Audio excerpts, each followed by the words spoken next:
Awesome. Thank you so much for coming and welcome. Most of you know I'm Valerie Sayers, and I'm so delighted to be here. On behalf of Sonia Gurnis and the Creative Writing Program, I am delighted, pleased, chuffed, and tickled to welcome back 6 magnificent writers, all alumni of the English Department's MFA program, to read and speak over the next 2 days.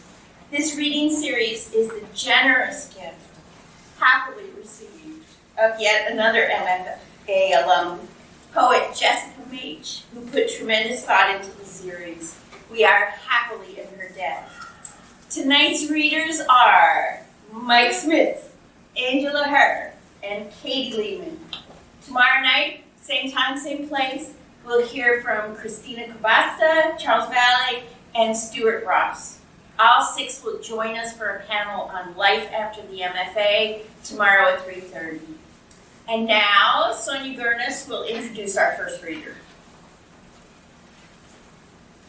Valerie stole all the things I was going to say. How happy I am to be here.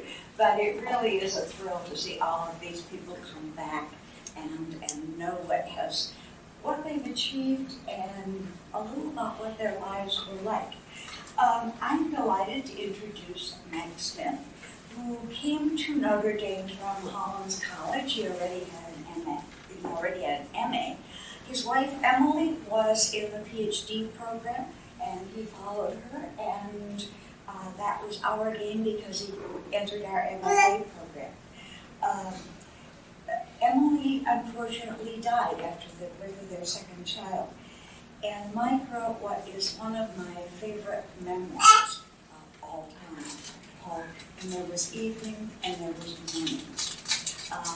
Mike married again, and now has a whole blended family. 5 kids? Is that right? 5 kids. Okay. They live deep in the Mississippi Delta, he tells me, and he is an assistant professor of poetry at Delta State University. He directs the honors program, and he's the editor of the literary journal Tapestry. I could tell you lots more, but I don't want to infringe on his time, so Mike Smith.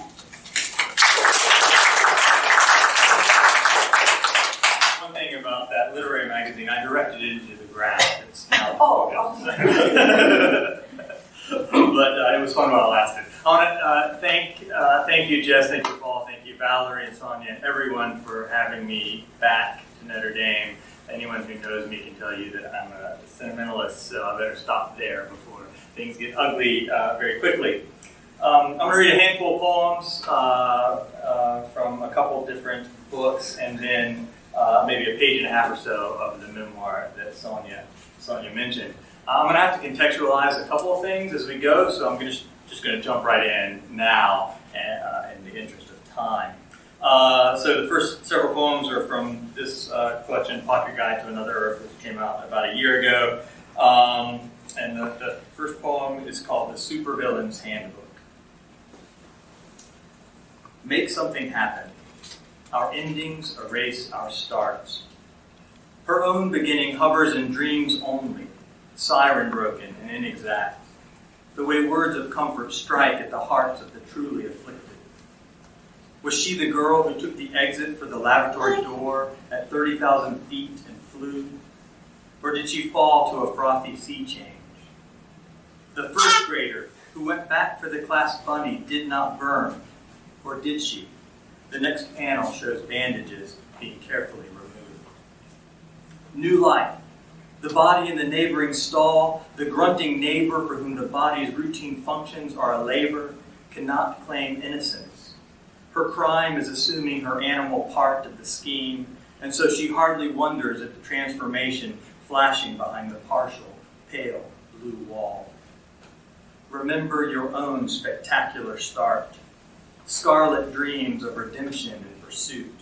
Contagion from a brick room's window, spreading beyond your shouting block, beyond even your city, which meant the world. Yours has been the more ideal evolution, a new naturalness, which should be death to hide. Ask yourself where she has been all your life. This is where the struggle turns. Her advantage, a physicality to which, when pressed, all things must submit, Her lust is conviction. She flies to a pulpit and pirouettes with a provincial wish to find a place in the wide world. Her curiosity might be the first loss. So sing when she asks and prolong the dance. A life like hers has need of your sporting soul.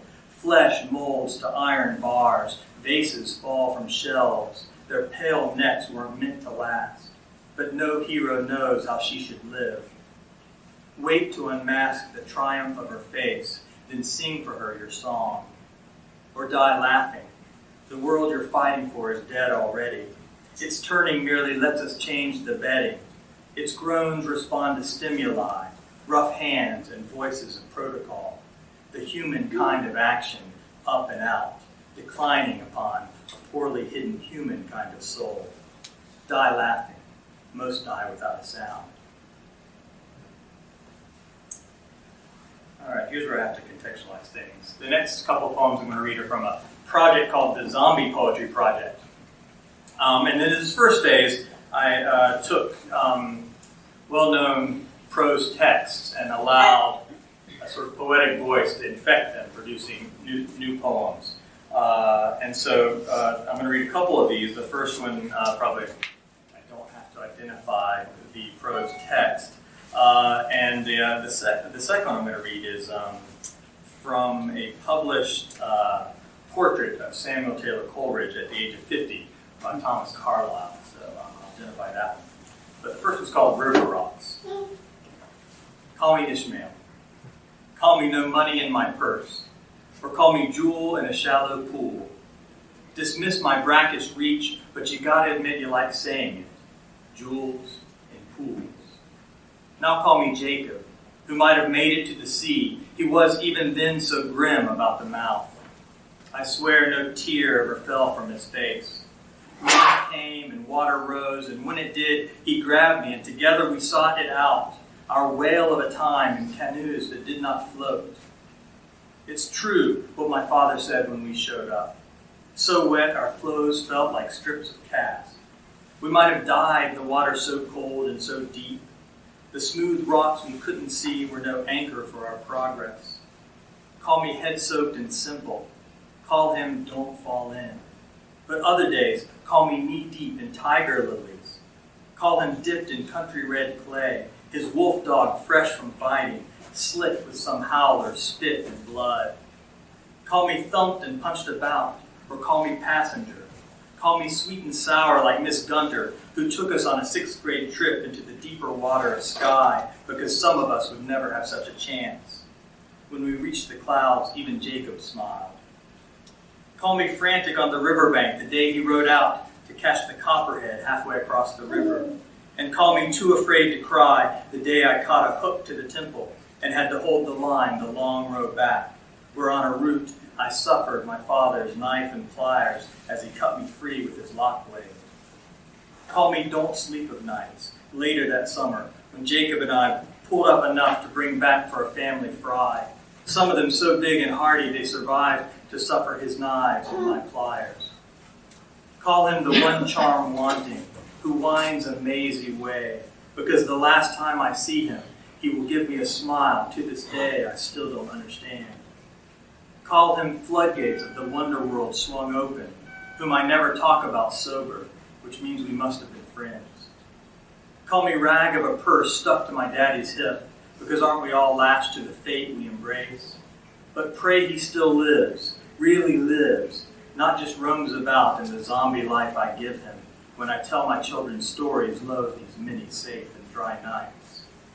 Call me passenger and tourist, because I wasn't there when it all skipped and sunk down for him, as it must have, because it always does.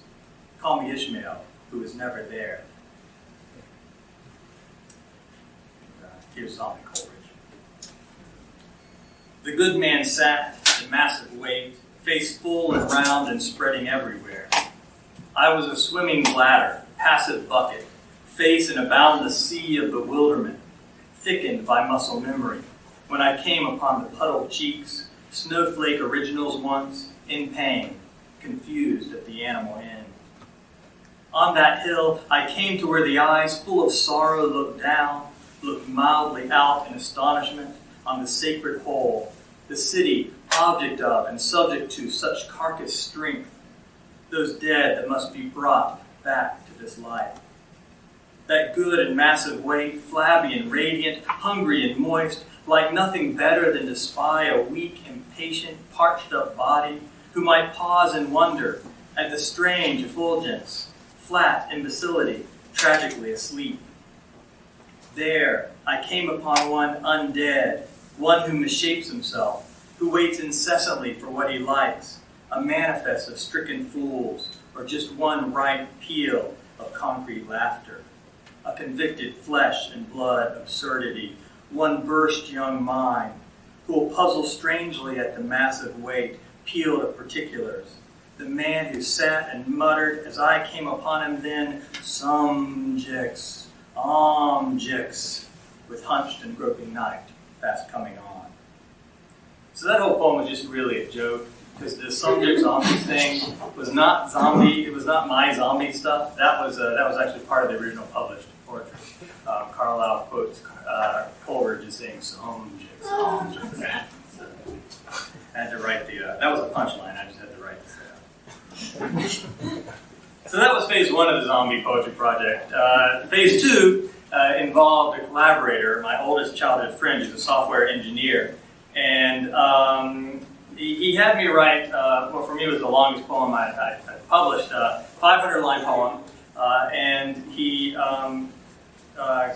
created an algorithm that would analyze that poem and break it down into phrase and words and parts of speech and elements of a sentence. And so at the end of this long poem, the reader is prompted to visit a website called the Zombie Poetry Project, where you can, or you could, it's actually down for maintenance now, it's terrible timing, but where you could, for the past 2 years, visit the site and input into the text box provided any English language text. This could be a shopping list, your own poem, an excerpt from a famous poem, whatever you wanted. And the algorithm would analyze that and match it up with sections of the long poem that I had written, and then combine both into a zombie draft of random lines and random stanza units. It has all these parameters. And then you, as the user, can stick with it and go line by line or punctuation mark by punctuation mark and re-zombify each element until you get something you like. And then you can enter it, and it goes to the website, and I curate it, and we have several anthologies up there. Shorter stuff seems to work best, and so perhaps it comes as no surprise that Trump's tweets actually are very present on the zombie site. The way he writes his tweets with all those weird syntactical breaks, the algorithm loves it. The algorithm gives you lots of options. So if I were ever to put together a best of the Zombie Poetry Project, I think those tweets would be well represented. Anyway, this is too long to read, but I wanted to read one of the sections. The gimmick of the poem is that the subject that you addressed in the poem has gotten into a car on Highway 61, and the driver may or may not be a zombie. So that's the sort of setup. And the rest of it's kind of stories that the zombie driver tells the passenger. The one thing, these excerpts have little subtitles, and the subtitle of this one is Breaker Breaker Bedtime Story. Like many, to earn money, the girl cleaned houses with many rooms. One house especially pleased her because it faced east, and she loved the light that filled the place, the way the dust flashed when she snapped her rag. Each morning, though, she found another room to clean, as if at night a whole crew showed up to enlarge the house room by room. Sunlight did not shine through the windows of these new rooms, and before long, she found rooms without windows at all, just walls, ceilings, and floors covered in the dust of their construction. She worked faster, harder each day, until one afternoon she came upon a door, behind which she heard sounds of a different kind of labor, whirring saw and hammer and drill. She opened the door to find a man working feverishly. He was stooped with age, although his hair and beard were yellow with dust and bits of wood. She saw at once the way his eyes sagged with grief. "Please," the girl cried, "please stop. This house is large enough. Already we are too far from the light of day. When I walk home, the sky is so red, my hands bleed." "I will not," snorted the man. "The dust gets everywhere," the girl cried. "It has blinded you to the way things are." "I cannot stop," the man said, a bit more politely. "I must make rooms, and so you must clean them." Desperate, the young girl took the old man's hand and led him through the halls of the empty house he had built. Finally, they arrived at the windows she loved, but the sun was shining on the other side of the sky, softening everything, for it was very late in the day. The girl and the old man rested there until morning, and when the lovely yellow light flooded the rooms, the dust on the man's clothes and hair became shooting, sparkling stars. "I'm burning," he cried. "Take me back to my work." And then it did seem as if he were on fire, not like a wick which burns and burns, but a match which flashes and is snuffed out. The girl, in amazement, moved to the windows, but she did not catch fire. She snapped her rag, moving to the rhythm she made, dancing for joy and sorrow among a sudden shower of stars. Okay, so that's the zombie poetry project. If I have time, I'd like to read a page and a half from the memoir that Sonia mentioned. The memoir has its roots here, actually, at Notre Dame as well, because after I wrote the first essay that became the first chapter, I sent it to John Matthias and Valerie Sayers, and they stewarded it over to Carrie Temple, and I don't think I would have completed the memoir had that not happened. But the memoir orbits around a set of coincidences between my first wife's illness and death and my stepdaughter's illness and recovery 3 years later. They were both named Emily by happenstance. That's a coincidence. They both had cancer, and that's the other one. But the most remarkable one, and unlikely, is that on the day of my stepdaughter's diagnosis, my first wife's book arrived in the mail, finally published 3 years after her death. At the time, I didn't have, I couldn't look at it, of course. I was on my way to St. Jude, where my stepdaughter and my second wife, Jennifer, would spend the next 4 months. So I just threw it on the dash, and it went with us on that trip. Later on that evening, I did have time to open it up. And as I read it that evening and over the next several months, again and again, it became a bit of a parenting guide for me. The last chapter of this book, Emily, the story, she's talking about the Akedah, the near sacrifice of Isaac, and in the last chapter she posits that the point following Kierkegaard isn't to make sense of it, but to keep coming back to it, and the story again and again, even when it doesn't make sense, and she equates that to staying in relationship with the other in our lives, the other person, even when they don't make sense to us, or especially when they don't make sense to us. And so, having suddenly found myself caregiver for 5 children of various ages, they often did not make sense to me. So I kept going back to this book to try to stay in a relationship with them. So I won't read a long excerpt here. Just maybe a page and a half, just to tie things together. This is from a chapter that talks about Mississippi, my new home. 8.5 years ago, the first ambitious task I undertook after I moved from Washington, D.C. to my North Carolina apartment was to write letters to family and friends who'd been so helpful during my wife's, Emily's, illness and death. It took me 6 months. Toward the end of this undertaking, I hired a young woman to look after Langston, our then 6-month-old, for 2 mornings a week. I selected stationery of hummingbirds and dragonflies. I tried my best to write neatly. I sat in the same antique swivel writing chair in which I sit now, a graduation gift from Emily's parents, and made and checked my list twice, though I'm sure I left people out. Part of the reason I wrote these letters was because of Emily's minor but persistent fear that she hadn't sent thank you notes to everyone who had given us wedding gifts. We divided the responsibility along family lines, but then we moved, and 3 months later, moved again. Somewhere along the way, the list had been lost. Even after 10 years of marriage, she felt mortified when she thought about it. So, in the first 6 months after her death, I wrote and mailed 80 or so letters. The job seemed beyond me, though I went at it as dutifully as a Deep South bride.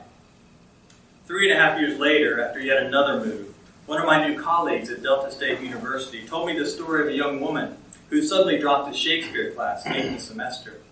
She was smart and capable, had engaged honestly in the course, and my colleague was fond of her. Why, he asked. Why must you quit now? Your grades have been exemplary. She told him she had gotten married that summer and now had over 500 thank you notes to write. Shakespeare had to go. Decades later, the situation still exasperated him, and my sympathy for her surprised him. The business of grief is pure prose. Give this poor subject a verb, keep it busy, or get it going again so it might progress along its sentence. Poetry was lost to me. Its concentration, its formalities rebuffed and appalled. I wanted straight report, and people obliged me. In the first year after Emily's death, I received dozens of books on grief and mourning. I couldn't read them all, but kept them anyway. Even now, I'll come upon one while scanning a shelf, and my mind will snap back to the time I received it. It's time travel of a sort.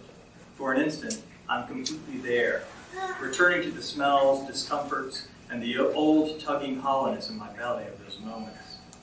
This gravity of grief still pulls at me, as if I might swallow myself. Thank you very much.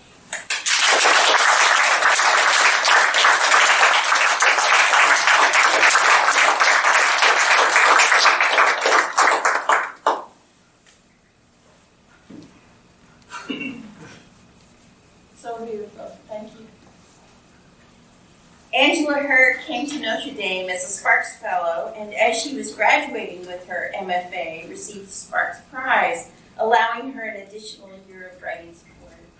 Her debut novel, The Queens of K-Town, was published in 2007 by MacAdam and has been assigned in Korean Diaspora Lit classes at Stanford, Berkeley, University of British Columbia, and the University of Seoul. She's taught creative writing at Hankuk University of Foreign Studies in Seoul and for Writopia, a national nonprofit.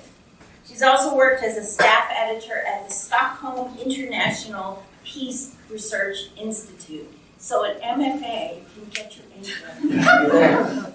Her novel Folklorn was chosen by MacArthur Fellow Kelly Link for a Tin House Mentorship, and excerpts of Folklorn have been published in Harvard's Azalea, Journal of Korean Literature, and Stockholm University's 2/3 North. As you'll hear, Angela's a stylish writer, and I'll add that she was an exceedingly stylish presence in the creative writing program. She and her writing also glowed with warmth and urgency and soulful humor. It's just great to have you back.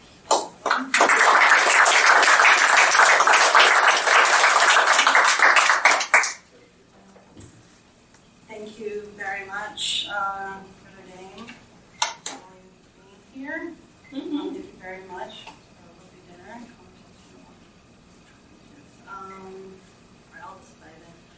This is from my novel that's out on submission right now. This is the opening. The title is called Folklorn.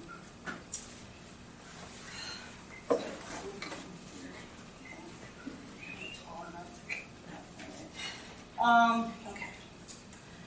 Then, long ago, not in this land but our own, the monks created giant bells, so large they could only be rung by wooden beams thick as tree trunks, suspended by rope and swung against the bronze like battering rams. These bells hung in temples high in the mountains, looming over us all. My mother always spoke Korean to me, but when telling her stories, she didn't sound like herself. Instead of amber tones heavy with regret, her voice rose and hollowed, floating above us, disembodied. Still, I preferred it to her looped medley of sighs, criticisms, and lectures. She still smelled like my mother anyhow, lilac lotion overlying the sesame oil she used in cooking, and she seemed content for once, with me and herself, her body no longer tense, fearful of what might burst through the door. The childhood forged in war, her default mode was to always be on high alert. As an immigrant, she had to double down on her fight for survival.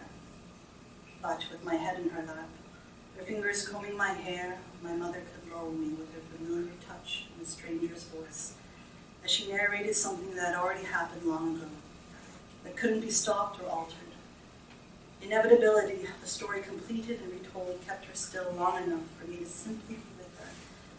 That is, until her stories became something else, half-remembered dreams and recovered memories, testimonies conveyed through her as a vessel, the voice of an ancestress demanding vengeance. These bells were rung as calls to prayer, as prayers in themselves, but one monk made a bell that would not sing. He asked the villagers for money so he could recast it. One woman joked she was so poor she had nothing to give except her daughter. Why not take her? I've done nothing else. Later that night, the monk dreamt that the bell needed the voice of a little girl. So the next morning, he went back for the one who'd been offered. He melted the silent bell and tossed the girl into the vat of molten bronze, so hot it glowed like liquid fire. Screaming flesh bubbled and swirled with metal. The recast bell was struck again, and the sound released was so beautiful. Everyone paused to hear it and weep. The echoes in the valley crested like waves through the villagers, their hearts shuddering with each passing vibration. Every time the bell was struck, it sang Emily, Emily, and that was how the child called to her mother, to everyone's mother, perhaps. I asked why the girl was singing her own name, because I thought Emily was Emily in a Korean accent. My mother sighed, her disappointment in me making her familiar once more. She explained that Emily was an old-fashioned word for mom. Then she sang the bell's cry again, low and mournful, burrowing deep into my chest. Whenever I hear her sing, she said, there's only sadness, but she must be holding back a terrible, fearsome anger. When did you hear the bell? Long ago, before I came here, before I was married, on a school field trip when I was just another girl with a dead mother, lost to war. It's a national treasure, of course, so nobody's allowed to strike it anymore. But I hear her voice. You never will, though. I've made sure of it. Now, chapter 1. I've been awake for 40 hours. It's easy when the sun lingers above for 6 months, stretching time like taffy. Night won't come from another 2. Before then, twilight will bruise the sky for several weeks. The sun will lap the horizon, circling until it drops, leaving those remaining with a half year of darkness. For most of my summer, I've adhered to my schedule, eating and sleeping the same time every 24 hours, regulating my circadian rhythms, so I can carve days and nights out of the interminable brightness. Only the reckless and cocky forego their regimens, like the outdoorsy Colorado white boys who stay up 72 hours straight and tilt in sun-drenched mania to be forcibly tranquilized in sickbay. But this is my third tour. I'm a postdoc physicist with a private berth inside the Alums Southfield Station.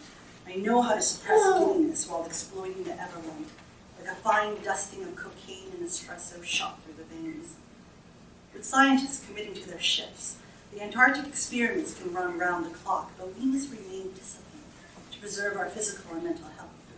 I'm the one who lectures the rookies, but lately I'm letting things slide, sneaking a second Scotch nightcap, joyriding snowmobiles beyond our project perimeter. Maybe I just want to soak up every minute of this geeky Shangri-La on planet hot before returning to Stockholm. Why else have I stayed awake the last 2 nights? Certainly not because of 2 vivid dreams, definitely not because I'll soon be living Jesper, my colleague and seasonal Swedish lover, who's staying behind all winter long. With excess solar charged energy to burn, I volunteered to help Jesper's team with their last task. They're on the graveyard shift, according to the New Zealand time zone we all follow. Strangers, bodies sharing the same space, but in seemingly different dimensions. It works for me, though. Jesper crawling into my bed when I'm rested but drowsy, perfect for sex or whatever else before my allotted 2-minute shower. After dinner, when I return, someone's picked my clothes off the floor, cleared my dirty dishes. The best phantom roommate ever. But right now, I'm the interloper, out walking where I shouldn't be, out of time and out of body, levitating with caffeine and boundless sunlight. Neutrinos, one of the building blocks of all matter in the universe, are elemental particles, born from cataclysmic violence like supernova explosions, gamma ray bursts, supermassive black holes, and a Big Bang. Electrically neutral and practically massless, the neutrino doesn't deign to interact with much else. Trillions pass through the tips of our noses every second. From time's beginning, they've traveled the longest and farthest. Drifters across galaxies, survivors. They keep on keeping on, the lone wolves of particle physics. Really, I'm not projecting. But no one's ever seen these elusive neutrinos. They're called ghost particles. Catchy, but dead wrong. Ghosts hang around, they loiter. Like uninvited guests, they crash on your couch and use up all your toilet paper. They stain your soul. Jesper invites me to a team breakfast. I'd rather meet the students at the work site, where I know my place and everyone else's in relation. So I lied, claiming I'd scheduled a chit-chat with my brother. The truth is, I postponed that as well. Chris will just bitch about Dad anyhow. So avoiding both social meal and family catch-up, I head out onto the ice instead, dressed in my U.S. Antarctic program extreme cold weather gear. Just thermal underwear, fleece, snow pants, bright red parka with fur-lined hood. I push through the 6-inch thick door and step outside to greet the midnight sun. Well, the 3 a.m. sun, to be precise. No hills and valleys, no jagged mountains for visual relief or orientation. The land is so flat, stretching to the horizon in every direction, it induces vertigo. I fight the urge to tip over and cling to the surface. When the sky is clear, the expanse is crushing. We should be cowering, but there's nowhere to hide except in our new temples to science. A mile away from the station, we've got 78 holes drilled into the ice, each hole 2 kilometers deep and embedded with detectors. A total of 5,000 detectors are spread out in a cubic kilometer of ice, the world's largest neutrino observatory. I've been part of this international collaboration for the last 5 years, first at Princeton and now at Stockholm University. The $250 million endeavor involving hundreds of scientists from around the world in lifetimes of ours. The data we've collected already surpasses what humans know about neutrinos. When we're done, we'll have enough data to study for decades. No wonder I get to. When installation's complete, I'll no longer get to swagger around like explorers of yore, commandeering teams to drill through the Antarctic. Instead, I'll be strapped to my laptop, peering across galaxies and back into time through algorithms, plots, and point source analyses. So here's to one last hurrah, standing on the edge of rabbit wormholes before we close them up and bury our heads in cyber sand instead. Of course, I'll miss station life the most, surrounded by scientists, not having to justify or explain. Recently, my brother asked again, "You're curing cancer, Elsa? Fixing climate change?" I told you, this is fundamental physics. There's no application, not yet. It's more about understanding our existence, unlocking the past, maybe even our future. With my tax dollars, since when do you pay taxes? Dad's money is my money, should be anyhow. I hitch a ride with a bearded, lumberjacked-up engineer in a snowcat. With its steel belt tracks that could claw over the icy terrain, we leave the station, built on hydraulic jack columns that raise the building when the snowdrift gets too high. We pass the old retired station, a geodesic dome half buried in ice like a post-apocalyptic Epcot, now used for storage. But when we cut through summer camp, where the grad students sleep, I can't help but shudder. Clustered here are authentic, vintage Korean War-era Jamesleys, half-cylinder army green shelters that can house dozens, with its radiators, cots, and canvas partitions. My first 2 stints, I slept here, hated that everyone had a pee bucket under the cot, easier than using the outhouses in the middle of sleep. The more pungent and pervasive were memories conjured by this historic period setting. While others made jokes about MASH, I envisioned my father's old war stories. How he'd worked as a houseboy for the GIs and got bullied and knocked around by them because they were bored and scared and suspected him a thief. How he retaliated by pissing in the stew he cooked for them. How he actually was stealing their cigarettes and lighters to sell on the black market. How an old white man, lieutenant colonel, offered to adopt him and take him to Connecticut. And my father refused because he already had a rich father whom he was running away from. How my mother interrupted his wartime reveries with, "Connecticut's real fancy where the rich white people live. You should have gone. At least then I would have never married you." Why didn't this merit a slap from my father when he doled out punishment for much milder offenses and for seemingly no reason in particular?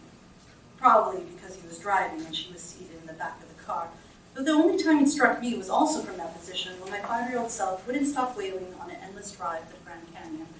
My brother always snorted when I brought this up, as it was the one time, nothing to crow about, nothing like what he and Mom got. Set apart in my own family, no wonder I'm used to being the outsider, why I prefer it. They're digging deeper this year, says the engineer. It takes me a moment to remember where and when I am. He points to the snow clouds in the distance, readying the site for the end of season festivities. I only care about the music, though, preferably psych funk. Oh, the party, you say. I've never been. Never been to a party? Never to that one. Don't enjoy water sports, especially when the water's warm. He laughs. I wasn't trying to be funny. Finally, we reach the tower. An insulated hose that spools from a giant reel to drape over the roof and dangle its connected drill over the ice. The twin hose and reel echo this arc. Engineers blast boiling water through the drill at 100 kilometers per hour to gouge 2-kilometer deep holes. One hose feeds the water, the other siphons what's melted into the tank, with holding capacity of 5,000 gallons, to be heated again and fed back through, elegant and efficient. But I'm struck most by what's standing beside this tank. A person dressed like me, red against the snow, her long dark hair escaped from her hood, wind slashes across her face. Most unnerving, ice-frosted lashes and brows. How long has she been out here? The engineer parks the snowcat. Looks like another one of you's already here. What do you mean? Does she also Asian? She's a beaker like you, right? Scientist? Or is that offensive coming from a nailhead? Right, a beaker like me. She's still staring. Yes, for a side piece? She's not organized or ambitious enough to juggle 2 women, let alone 2 Asian scientists, most likely smarter than me. The engineer lumbers off to the tower. Next to it is a deployment shelter, a refashioned metal shipping container. I was headed there, but instead I approached the woman. She's taller, wide cheekbones and cinnamon eyes, silk road beauty. My brother once dreamily wondered if Kazakhstan was full of hippie Kate's clones, the fast times Eurasian goddess of his youth. She blinks, the snowflakes drift from her eyelashes. Dr. Park, she says, in an unplaceable accent, I'm honored to be working with you. So, she's just an eager grad student, not American. I'd feel more secure, though, if I knew which Asian pedigree, easier to handle and categorize. I reach out my gloved hand and smile, my gums steam with cold. Call me Elsa, how long have you been out here? I squint from the freeze and the brightness reflected off the ice. She laughs, shedding more frost. I am Mongolian, this feels like home. I picture her with bow and arrow and a horse galloping across the steppes. Is this less racist of me to think this, since I'm not white? Your surname, you are originally from Korea, she asks. But you are Swedish now? Living in Stockholm as a postdoc, but I'm from the US. My parents are from Korea. Ah, Korea was part of the Mongol Empire a long time ago. Korea was a vassal state, but only for like 80 years. Who are you? You may call me Sasha, easier to pronounce. My English name and my professional name. Your paper on gamma rays and collapsing binary stars is excellent. Remember? Jesper and his students arrive on snowmobiles. He looks like a snow-dusted fawn with sailor moon eyes of blue and a nut-brown beard, so sweet and Faye can't take him seriously. Hey, he shouts, been meaning to introduce you to each other. Undoubtedly, when the Vikings sailed off to pillage and plunder, his petite ancestors were the doe-eyed beta boys who stayed home, looking after the cattle and all the lonely women. Is it true, I asked Sasha, that the Mongols were afraid of the sea? I heard that during one invasion, Korea moved its royal court to an island off the coast. So the Mongols were like charging toward the ocean, but started freaking out when the waves hit their toast. It makes sense, being a desperate people enough. Sasha looks bewildered and hurt. I wasn't trying to be mean. And then there is a bunch of science stuff focusing on the technical aspect of attaching the detectors to a cable and lowering them into a hole carved out of the ice. So this is all based on, my husband was a physicist working in Antarctica on this neutrino observatory. So this is all backed up by years of research. Fact checking. Just so you know, this is all, okay. And so blah, blah, blah, blah, describing attaching these DOMs, digital optical modules to the cable, lowering into a tunnel of jagged, luminous blue, hypnotic and thrilling, the temptation of diving, becoming footnote and fossil, preserved until the end. They finish installation, but then a detector glitches. Everybody freaks out, they can't remove it, can't feel the connection, and the narrator lunges toward the hole. She feels very self-conscious, like this can't happen on her watch. It's just very dramatic. Then just as sudden and mysteriously, the glitchy detector stops its mag stutter. Things seem okay. I'm apart from the others, staring into the tunneling depths, disappointed there's no need to risk life to investigate further. Then a low-pitched ring emerges from below. Oh, what the fuck is that? A wild laugh erupts from my throat. Is that a gong? A fucking racist gong? No, it's less like a cymbal's crash, more hollowed, echoing in the dark like a somber bell. I'm mystified and a bit delighted with the lunacy of it all. But everyone's staring at me. They're shocked, disgusted, confused. Jesper's face scares me the most. He doesn't recognize me. So I'm the only one who hears the ringing, louder now, clarifying to 3 notes, a familiar musical phrase. And then, at the end of the chapter, she sees her childhood imaginary friend, but now all grown up. And this woman with the backdrop of the Antarctic, she opens her mouth, and what the narrator hears is Emily, but it's not her voice, it's her mother's voice, whom she hasn't heard in 16 years.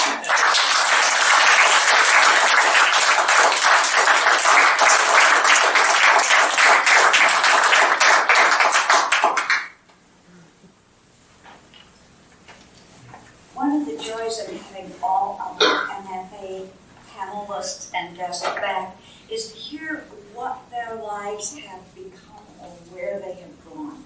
So we've heard from Mike, we've heard from Angela. Katie is not only a poet, she is a very gifted editor. And I say that because she was the editor for my last poem. Katie, as an MFA person, received her degree in 1999, and that year she won the Billy Nage Academy of American Poets Prize. I think it's probably not a coincidence that the word Nage is in there, because it's Jessica Nage, our MFA, and her husband, who are sponsoring tonight's reading and our whole little contest. Katie's poetry has been published in the Barbarian, and she has been, among other places, she has worked for a number of years as an editor at the University of Notre Dame Press, which is where she edited my book. And since then, out of her home in Bloomington, where she lives with her husband and son, Katie has taken on all sorts of different kinds of editing, including text by our very own John Mathias. Recently, she has been editing their book, which is called Regrounding a Pilgrimage. These poems have also appeared in the Center for Mennonite Writing Journal, Gilchrist Letter, and the Great River Review. So, poet and editor, Katie Williams.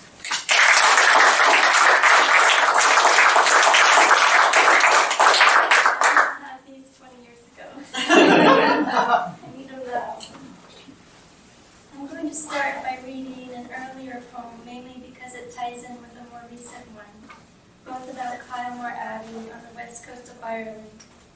The abbey, formerly known as Kylemore Castle, and its elaborate estate, was built by a wealthy doctor in the 1850s, but in the 1920s became the home of a community of Benedictine nuns and a girls' boarding school.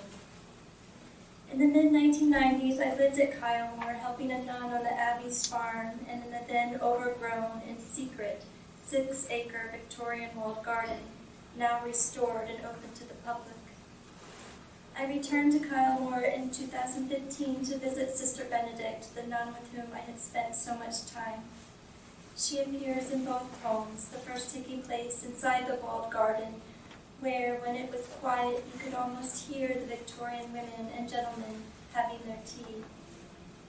I recently learned that Notre Dame now has a partnership with Kylemore, implementing a program at Kylemore Global Center, where students stay in the castle, the nuns having built a new, up-to-date abbey. Everything indeed comes full circle, the world made smaller, or at least less linear, only that some people are not here. I think of Don Snagowski and Jay Walton in particular, who always came to our readings and who I know would be here tonight. And so I dedicate this first poem to them. Garden Talk, Connemara, County Galway, Ireland.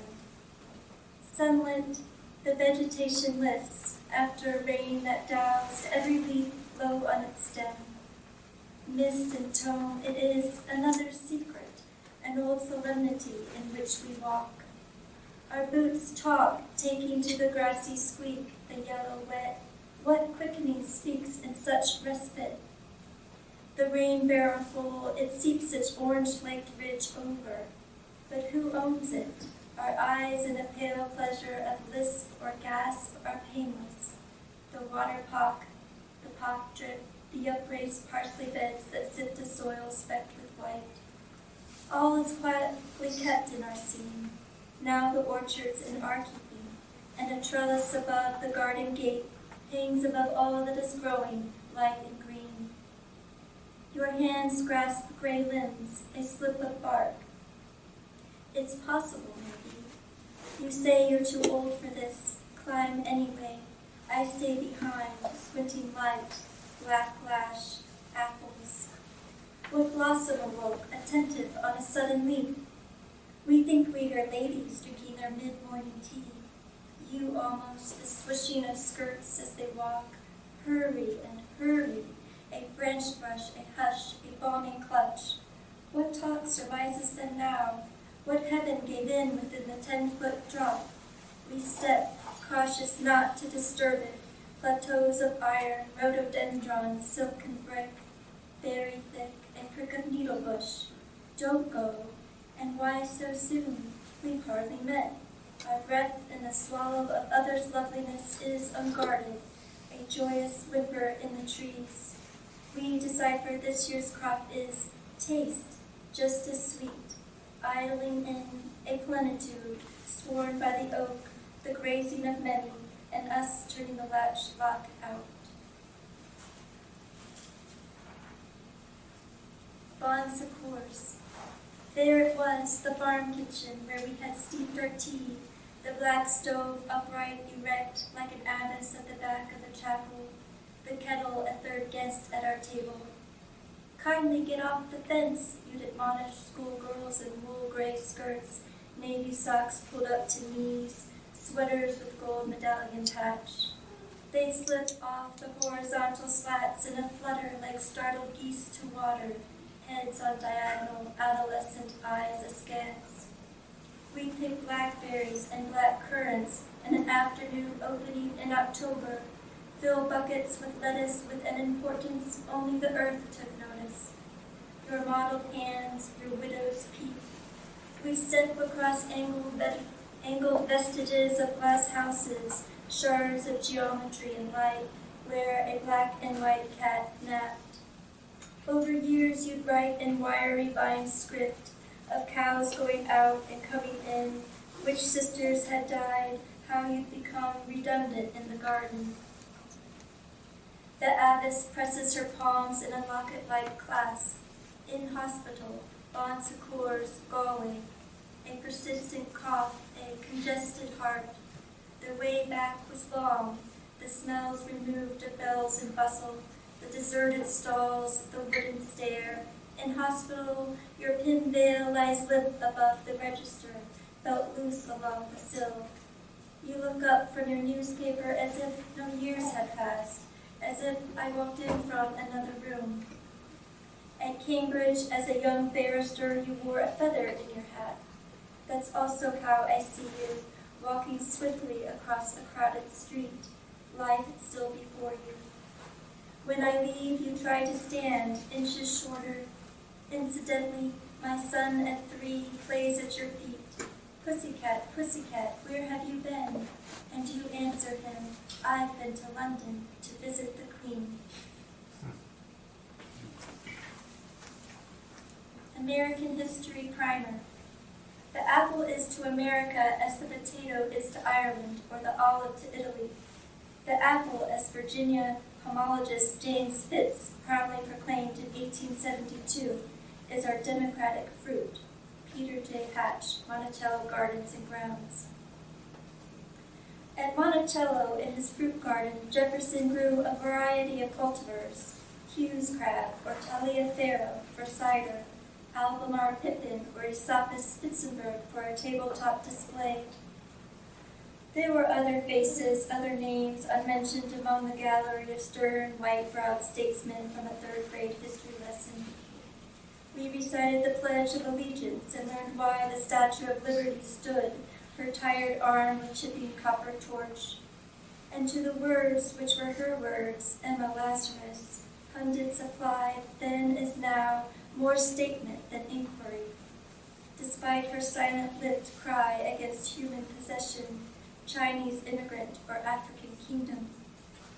In the fall, we rode stout school buses to a nearby orchard, engines hurled with such heft through Tecumseh's Ohio countryside, I thought my chest would split like a fibrous wood. The lull, then the surge. Reagan on the radio, all tires and exhaust, and an allotment of school children in trees grasping hands through a leaf-sieved light to pluck, democratic or not, the distinctly American fruit.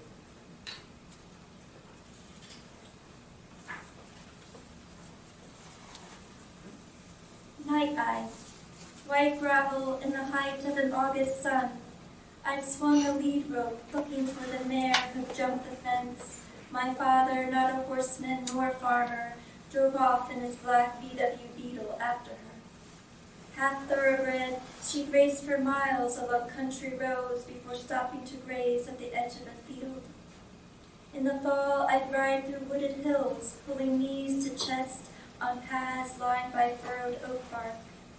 In winter, she'd rear against the black skeletons of summer and a hawk behind a clump of straggling brown leaves.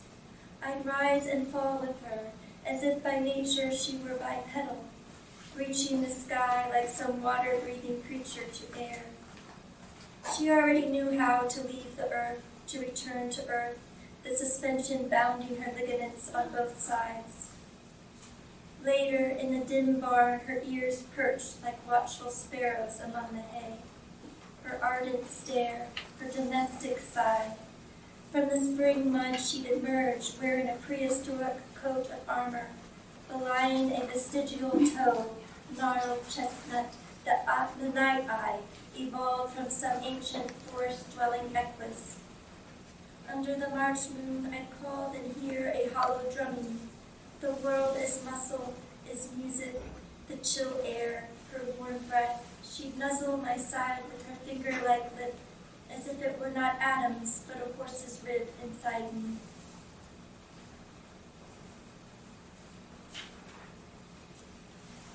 Evogram.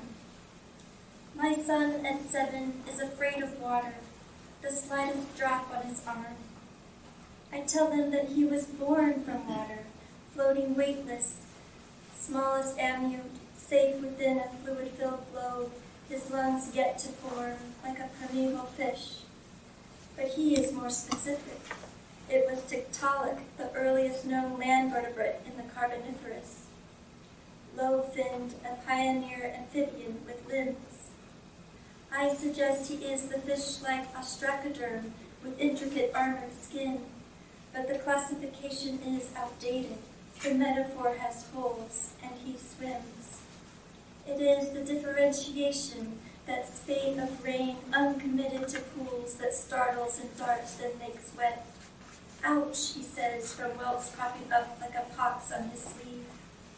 He's become afraid of fiction, of dramatic tension, or an image on a classmate's page. Stick to the scientific, the facts. All birds descend from dinosaurs, not the bird-hipped ornithischians, non-avian, he reminds me, but the lizard-hipped saurischians in an evolutionary twist of plot. Not the sauropods, but the theropods. Long before birds emerged in their brightly colored cacophony, Archaeopteryx, old wing, appeared in its primitive plumage. I look up theropod, Tyrannosaurus rex, tyrant lizard king. I think bully. What mammal hid among the late Cretaceous forests? And then, what fear followed him here, on this quaternary evening, under these trees, below this sky? What predator or prey? The therapist is suspicious. Autism, high functioning, fixation on particular subjects, problems with processing physical sensations. But something primordial halts my breath. We are individuals after all. I glance from my text. He runs among the rasping of wings in the garden. I stole a line from John.